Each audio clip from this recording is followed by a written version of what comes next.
গল্পটা শুনতে ভালো, তবে এর কোনো বাস্তবতা নেই। এটা একটা ভুল তদন্ত রিপোর্ট। সত্যিটা আমার কাছে আছে। তবে হ্যাঁ স্যার, সুবীর যে রিপোর্টটা জমা দিয়েছে ওটা সত্যি।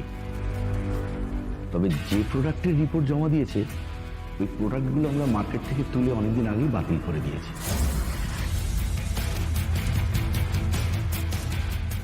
আসল রিপোর্টটা আমার কাছে রয়েছে স্যার।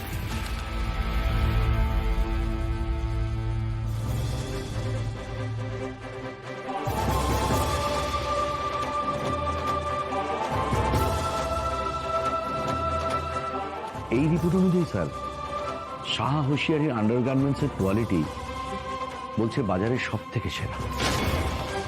এইটা যে সত্যি রিপোর্ট তার কি প্রমাণ আছে? হ্যাঁ, আপনি তো নিজের মনের মতন করে বানিয়েও আনতে পারেন, তাই না? হ্যাঁ, তাই তো। অত বিদ্যা বুদ্ধি আমার নেই। আমি বেচুদা, মাল বেচে বেড়াই, বিবেক বিক্রি করি না। এই রিপোর্ট যে সত্যি তার প্রমাণ কোয়ালিটি টেস্ট এক্সপার্টের বয়ানে।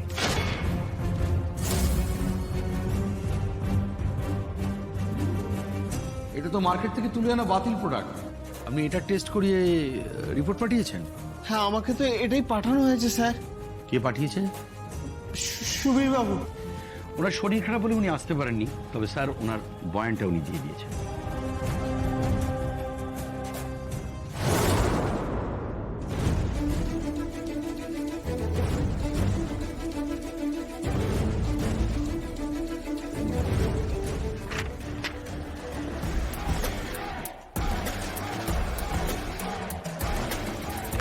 মিস্টার জানা, স্যার, এই রিপোর্ট আপনি কোথা থেকে বানিয়েছেন?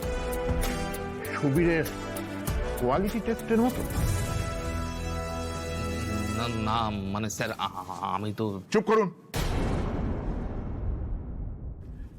আপনাদের দুজনকেই আমি বরখাস্ত করলাম।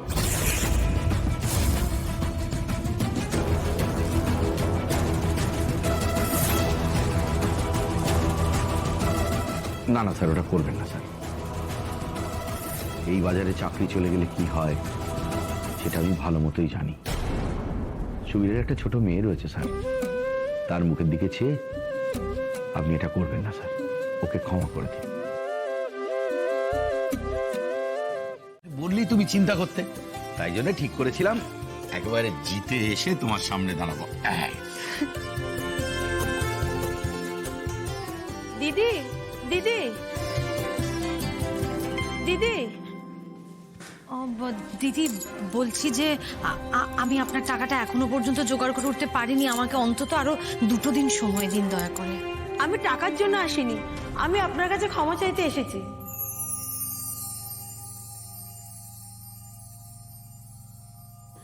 ও আমার বড় ছেলে, সেদিন ওর গাড়িতেই ধাক্কা লেগে ভ্যান উল্টে খাবার সব রাস্তায় পড়ে গেছিল। ও আমাকে আজ বলল দোষটা ওরই ছিল, তাই ওকে নিয়ে আমি ক্ষমা চাইতে এসেছি। আমি সত্যবাবুকে আসতে বললাম, কিন্তু উনি এলেন না। সত্য একটা অপয়া বাবা, ওর মুখ দেখা অশুভ, এই জন্যই আমি। সম্পূর্ণার মোবাইলটা নিতে না এলে তো জানতেই পারতাম না যে আমি এত বড় অপয়া। আমার বাবা মা আমাকে অপয়া করে জন্ম দেয়নি ভর্তি। তবে জেনে ভালো হলো। উঠার তোমাদের বাড়িতে ঢুকে পড়ি, কোথা দিয়ে একটা বড় ক্ষতি হয়ে যেত তোমাদের। জেনে যখন গেলাম তখন আমার এই অপয়া মুখটা আর আমি তোমাদের দেখাবো না।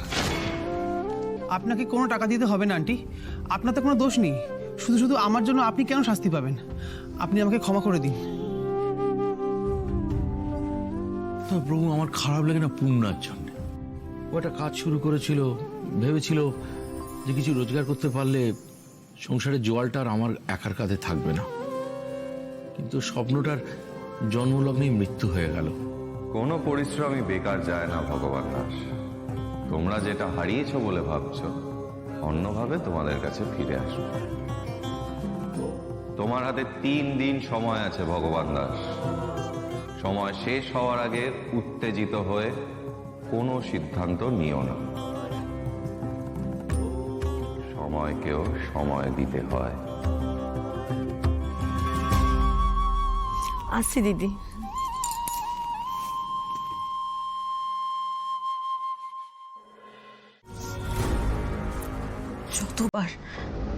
যতবার আমরা বিপদে পড়েছি ততবার তুমি পাশে এসে দাঁড়িয়েছো সত্য।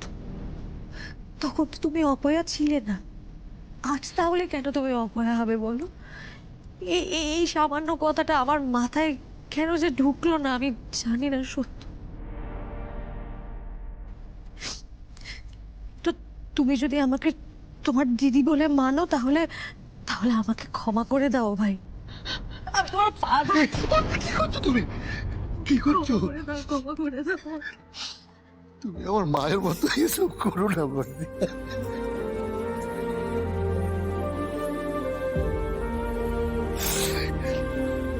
আমার তোমার উপরে কোনো রাগ নেই, কিন্তু এই অপয়া মুখটা দেওয়ার জন্য আমার এই ভগবানের উপরে খুব রাগ।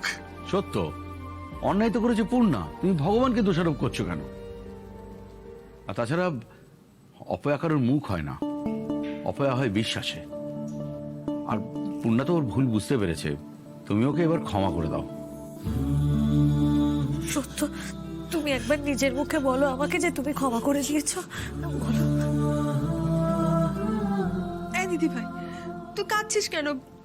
তুই কাঁদিস না তো, আমরা এই সব ভুলে গেছি রে।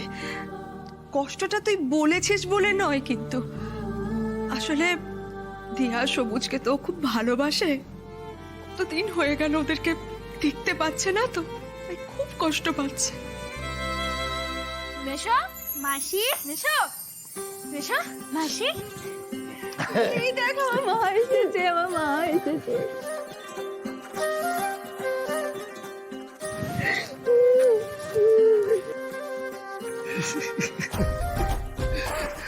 তুমি নাকি আমাদের ছেড়ে চলে যাবে?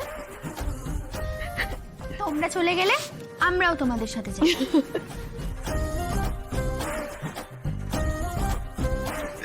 মেশো, মা তোমার জন্য ফুলকপির পকোড়া বানিয়েছে।